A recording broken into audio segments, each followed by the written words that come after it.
할렐루야. 오늘도 주님과 동행하는 행복한 하루 되시길 축복합니다. 오늘 큐티 본문은 베드로전서 2장 1절에서 10절 말씀입니다. 오늘 큐티는 거룩한 제사장이라는 제목으로 산돌에 관한 내용입니다. 말씀 질문입니다. 왜 예수님을 산돌이라고 했나요? 말씀으로 거듭나고 거룩함을 추구하는 성도가 버려야 할 죄악은 악독, 기만, 외식, 시기, 비방하는 말입니다. 그리고 갓난아기들이 순전하고 신령한 젖을 찾듯이 하나님의 말씀을 사모해야 합니다. 말씀이 내 입속에 꿀송이처럼 달아지려면 조금씩 오래오래 씹어 먹어야 합니다. 그 말씀을 먹고 소화할 때 새로운 조직이 형성되고 구원에 이르기까지 자라게 되는 것이죠. 이런 예수님을 베드로는 산돌, 즉 살아있는 돌이라고 표현합니다. 4절입니다. 사람에게는 버림바가 되었으나 하나님께는 택하심을 입은 보배로운 산돌이신 예수께 나아가. 참 재밌는 표현이죠. 사람에게는 버림바되었지만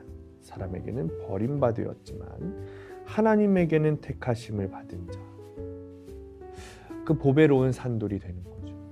우리의 인생이 세상에는 버림받은 자 같으나 주님께는 산돌이 될 수 있습니다.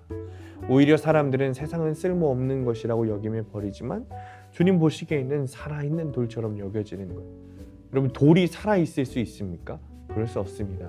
세상에 많은 돌이 있지만 세상은 세상의 어느 돌이든 죽은 돌, 산돌로 구별하지 않습니다. 돌은 돌입니다. 그러나 주님께서 보시면 다르다는 거죠. 돌이 살아있게 됩니다. 세상에 버림받은 고난이 나를 살아있는 돌처럼 되게 할 수 있습니다. 살아있는 돌이 건축하는 데 쓰임을 받으면 놀라운 일이 일어납니다. 그 집이 신령한 집이 됩니다. 5절입니다. 너희도 산돌같이 신령한 집으로 세워지고 예수 그리스도로 말미암아 하나님이 기쁘시게 받으실 신령한 제사를 드릴 거룩한 제사장이 될지니라. 여러분, 집이 신령할 수 있습니까? 그럴 수 없습니다. 그러나 산돌이 주축돌이 되면, 머릿돌이 되면 신령한 집이 되는 겁니다. 이 살아있는 돌의 역할은 또 있습니다.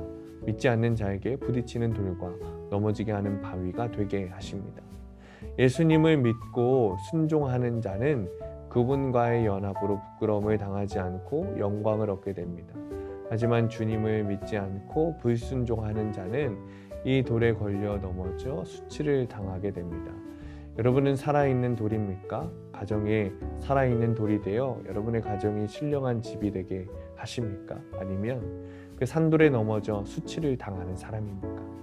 우리가 말씀에 불순종하여 넘어진 적은 언제인지, 그때 어떤 수치를 당했는지 말씀을 통해 고백할 수 있어야 합니다.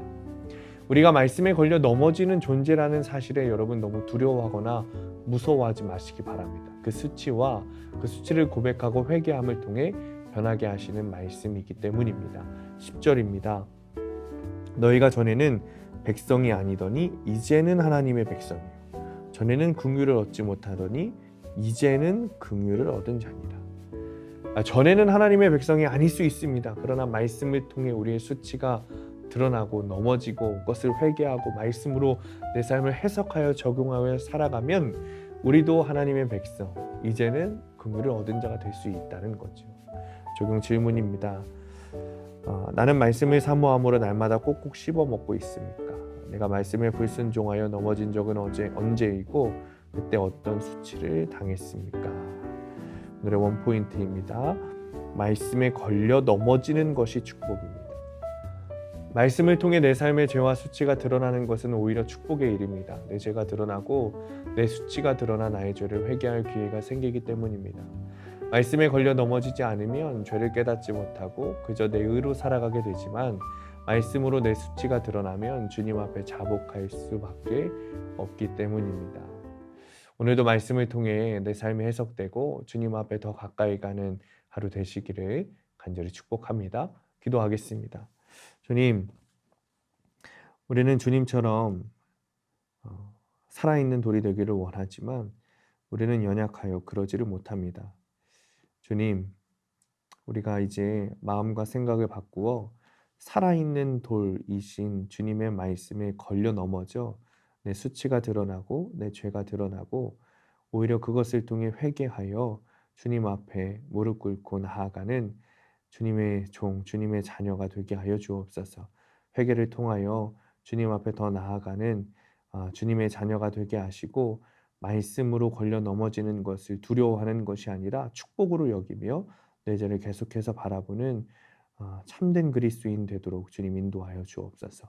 예수님의 이름으로 기도합니다. 아멘.